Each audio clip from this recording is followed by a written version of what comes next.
Hai Anika, guys di sini di tahun 2021 kemarin kita udah ngebahas hampir semua laptop Huawei, yaitu MateBook. Dan semua laptop Huawei itu menurut saya wah, bagus-bagus semua.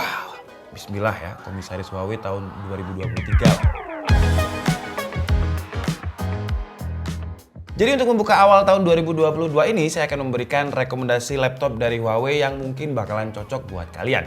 Dan di sini sudah ada 4 laptop dari Huawei, mulai dari yang kiri ini namanya D15, makanya dia agak bongsor karena 15 in, D14, terus MateBook 14 tanpa ada kata D, dan juga MateBook 14S. Kalau ngomongin Huawei, di hampir setiap video review saya pasti bilang desainnya yang simple, build quality-nya yang bagus, atau kalau saya bilang sih istilahnya MateBook ke MacBookan, karena desainnya mirip banget memang dengan MacBook. Dan yang paling saya suka dari Huawei adalah integrasi antar device atau ekosistemnya yang canggih, yang brand lain setahu saya juga belum ada yang secanggih Huawei ini. Ada Huawei Share, Super Device, dan Multi-Screen Collaboration yang juga udah pernah kita demoin gimana kecanggihannya. Dan Huawei ini konsisten yang saya suka. Jadi bukan hanya di MateBook X atau di MateBook 14S-nya aja yang ekosistemnya canggih, tapi di seri yang murah yaitu D series-nya, fitur ekosistem canggih dari Huawei dengan PC Manager-nya ini juga masih ada. Huawei juga termasuk brand yang udah lumayan lama memproduksi laptop, mulai tahun 2016. Selama 5 tahun ngembangin produk laptop dan PC mereka, Huawei punya beberapa kelas untuk laptopnya, dimulai dari yang paling mahal dan khusus kaum sultan yaitu MateBook X series yang dikategorikan sebagai flagshipnya laptop Huawei.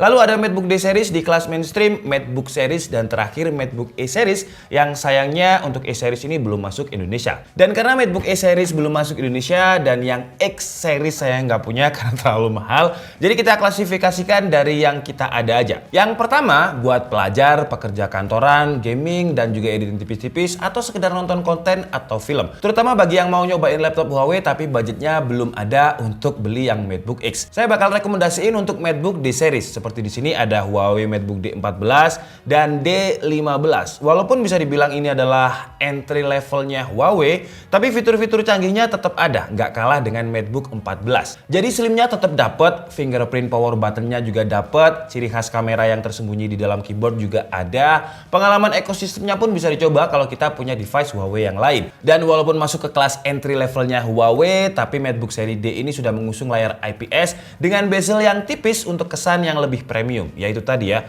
MateBook ke MacBookan. Coba dari situ kalian tebak mana yang D14 dan mana yang D15. Pinter banget, waduh udah kayak acara Dora ya. Jadi yang D15 itu berarti dimensinya 15,6 inch yang gede ini, dan D14 ini dimensinya 14 inch. Dan untuk D15, Huawei baru aja ngeluarin SKU baru dengan Intel Core i5 yang harganya di bawah 10 juta dengan SSD yang berkapasitas 512 GB dengan kecepatan 3000 Mbps.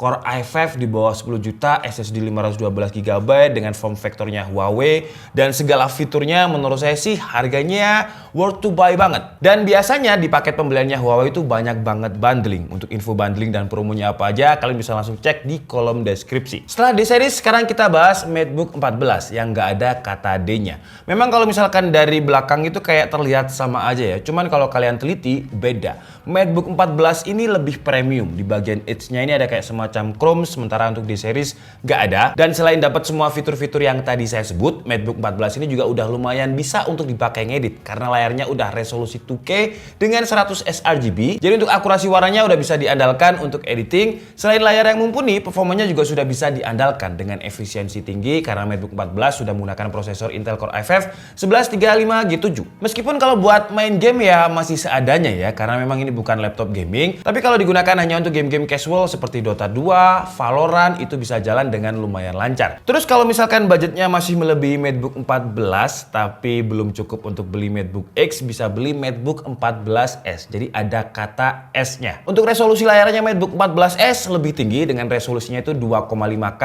dengan 100 sRGB juga. Layarnya ini juga sudah menggunakan 90Hz refresh rate untuk navigasi yang semakin mulus. Dan kalau MateBook 14 ini prosesornya pakai Intel Core i5 1135G7 prosesor seri U, Tapi kalau MacBook 14S ini pakai prosesor yang biasanya digunakan di laptop gaming. Sama-sama Intel Core FF-nya, tapi ini Intel Core FF 11300H dengan default TDP-nya 35 watt, tapi kalau dicas dengan dynamic boost-nya bisa sampai 45 watt.